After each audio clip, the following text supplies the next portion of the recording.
Hey there everybody, I'm Joshua Orro, the Mustang Prince, and welcome to Mustang Prince Orro Reports. You know, I don't really believe in the world ending or anything related, but science fiction films that involve that can be interesting, but can also be really frightening at times. Even films that involve weather. For some time though, I've been hearing word on TV and radio about global warming, and on Google and newspapers, I've been researching and studying the weather for some time, and from what I read, it said that 10,000 years ago, a huge storm turned our world into a frozen wasteland. I mean, can you imagine if that could happen sometime again in the future? Well, in 2004, there was one man who did give us a close film depiction, and that man was none other than director Roland Emmerich. Released on May 26, 2004, the movie is The Day After Tomorrow. Now, let's get started. After paleoclimatologist Jack Hall is largely ignored by UN officials when presenting his environmental concerns, his research proves true when an enormous superstorm develops, setting off catastrophic natural disasters throughout the world. Later, his son, Sam, is trapped in New York City with his friends, Laura, Brian, and several others, and Jack and his crew must travel by flood from Philadelphia, braving the elements to get to Sam before it's too late. So, my thoughts? Well, I didn't see this movie in theaters, but after seeing it in science class and renting it from Netflix and finally getting my own DVD copy in 2007 for my 17th birthday, I thought this film was pretty interesting, but really intense. But in order to explain more information, let's move on to Mustang notes. The film was inspired by The Coming Global Superstorm, a book co-authored by Coast to Coast AM talk radio show host Art Bell and Whitley Strieber. Strieber also wrote the film's novelization. The book, The Sixth Winter, written by Douglas Orgill and John Gribben, and published in 1979, follows a similar theme. So does the novel Ice by Arnold Federbush, published in 1978. Shortly before and during the release of the film, members of environmental and political groups distributed pamphlets to moviegoers describing what they believed to be possible effects of global warming.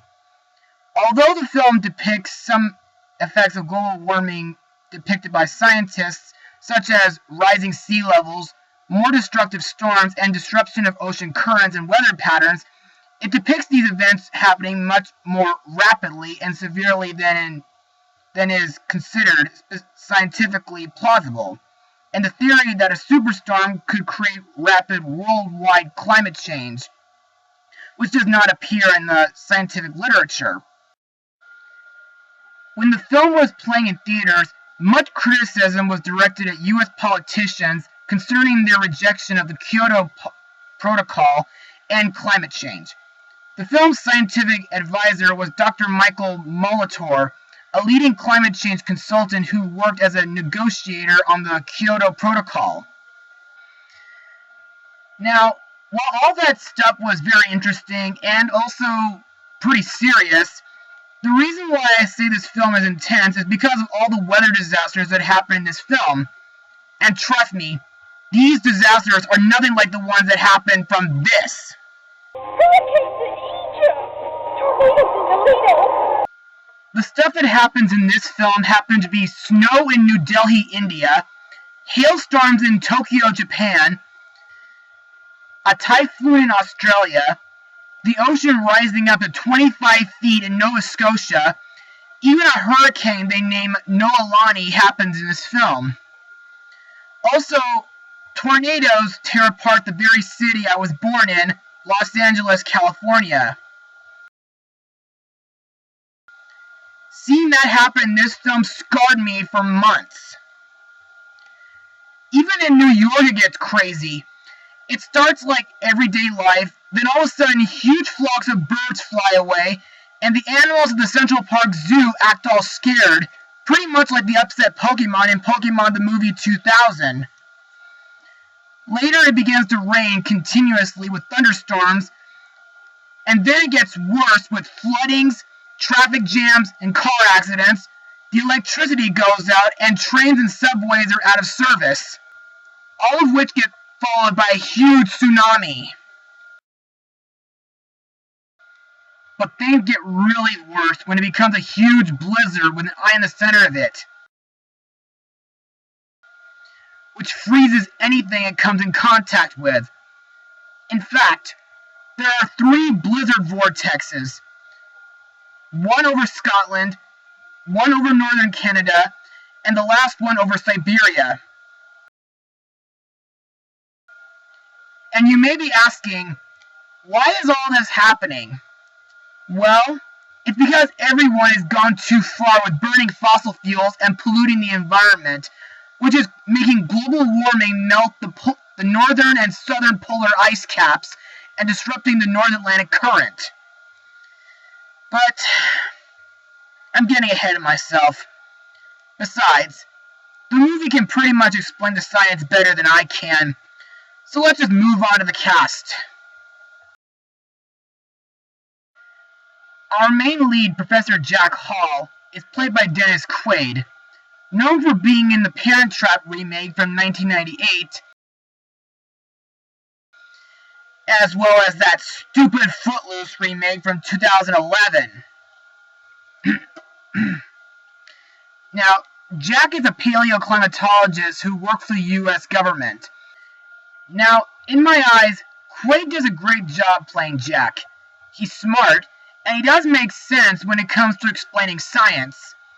He's also well equipped when it comes to braving the dangerous blizzard while on the way to New York to rescue his son. Speaking of which, Jack's son Sam is played by Jake Gyllenhaal, who was in October Sky,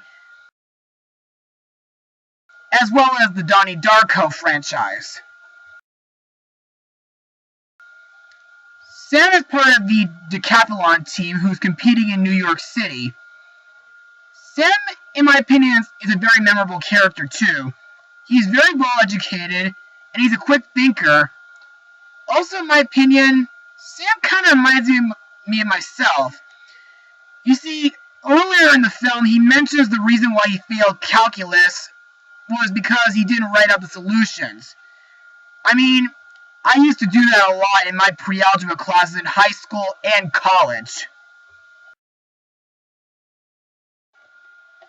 Next we come to Sam's friend Laura Chapman, played by Emmy Rossum, who played Christine Daae in the Phantom of the Opera movie from 2004.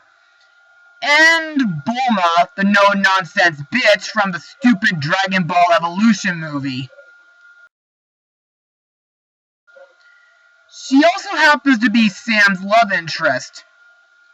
Also, Sam does mention that she was the reason why he joined the decathlon team in the first place. I also like the part when she speaks French in order to help a mother and her child get out of a jammed taxi, but it was intense seeing her accidentally getting her leg cut between 2 cabs, which later led to blood poisoning. This gives Sam an opportunity to find some medicine to help her. And lastly, it's all thanks to her that I learned about body heat in order to keep people warm. Next is Brian Parks, played by R.J. Smith. This guy is president of the electronics, math, and chess clubs, which makes him a bit of a nerdy guy, but he's an okay character. Next we have J.D., played by Austin Nichols. This guy is another great character, because he makes a great new friend for Sam and his teammates. He shows them around New York and lets them stay in his apartment during their stay. He even has a younger brother who's not shown in this film. All we know about him is that he was in a boarding school in Philadelphia. But overall, JD is a great character anyway. Next we have Sam's mom, Dr. Lucy Hall, played by Celia Ward. And, brace yourselves viewers, she's going to be President of the United States in the upcoming Independence Day sequel. In this film, Lucy works as a nurse. She mostly looks after a little boy named Peter and stays with him until an ambulance comes to pick him up during the evacuation to Mexico.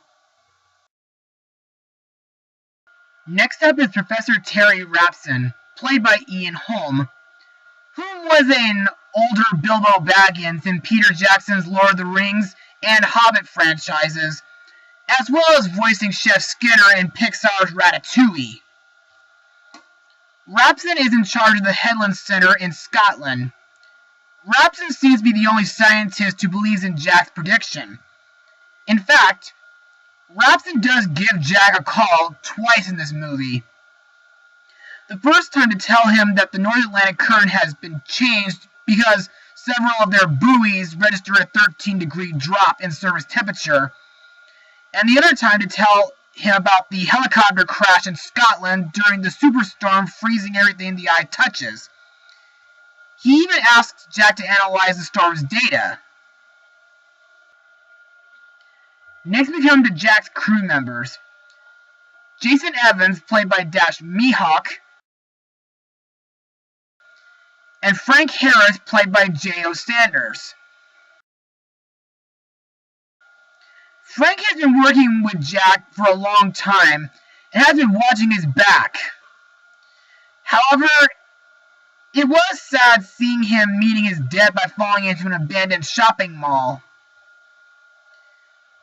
As for Jason, well, he's been part of Jack's crew for 2 years so far.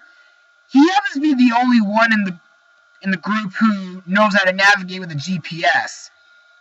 However, the only thing weird I find about him is when he accidentally causes the Antarctic shelf to break while drilling in the beginning of the movie.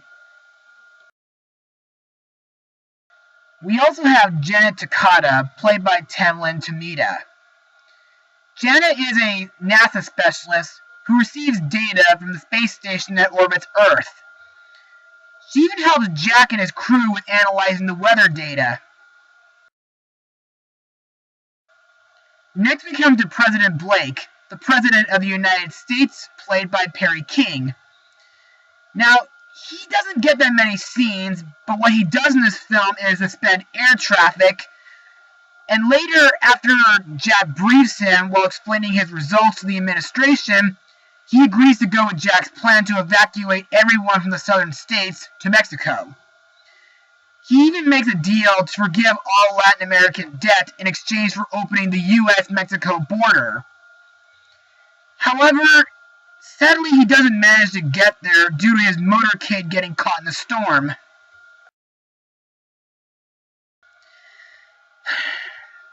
Another character I need to mention is Vice President Raymond Becker, played by Kenneth Welsh. This guy, in my opinion, isn't the best character because he mostly ignores Jack's predictions. But later in the film, after he becomes president, he does make up for his behavior by sending a search and rescue mission helicopters to bring Jack, Jason, Sam, Laura, Brian, JD, and others home and look for other survivors. And now, let's move on to my final words. Overall, The Day After Tomorrow is a really intense movie. Yes, some folks may consider some parts of this film a bit inaccurate, but I still find this film entertaining. The main characters like Jack Hall are badass and memorable, as well as Sam, Terry Rapson, and several others. The weather disasters that happen in this film are frightening, and the story, while a little cliched, does give us a nice warning on consuming our natural resources. Otherwise, our polar ice caps will melt, and Mother Nature will have no choice but to give us a nasty frostbite. As for my final rating, well, I'll give this film a 79% out of 100. Well, that's it for now, folks. Be sure to join me next time. Mustang Power.